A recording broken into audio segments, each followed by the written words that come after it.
ప్రభునందు ప్రియమైన వారులారా, ప్రభువైన యేసుక్రీస్తు నామములో మీ అందరికీ శుభాభివందనములు. ఈ ఉదయకాలమున కలువరి కృపాసనం మీదకు మిమ్మల్ని ఆహ్వానించుచున్నాను.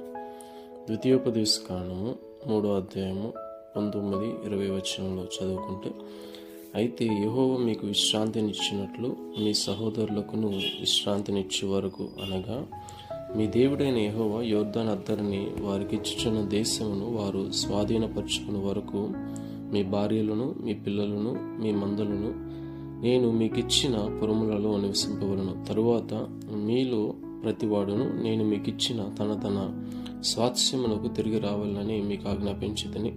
మీ మందలు విస్తారములని నాకు తెలియను. మోషే ఇశ్రాయేలుతో ఏం చెప్పాడనంటే, మీరు ఆ దేశమును స్వాధీనపరచుకున్నట్లు పరాక్రమవంతులందరూ కూడా యుద్ధ సన్నద్ధులై మీ సహోదరుల కంటే ముందుగా నది దాటి వెళ్ళవలను. అయితే మీరు అక్కడ స్వాధీనపరచుకున్న తర్వాత అంతటి వరకు కూడా మీ భార్యలను, మీ పిల్లలను, మందలందరూ కూడా నేను ఇచ్చిన పురముల్లో ఉండండి. దాని తర్వాత మీరు మీకు వచ్చిన వంతుల్లో మీ స్వాస్థ్యమును తిరిగి తీసుకునే వాళ్ళని చెప్పాడు. ఆమేన్.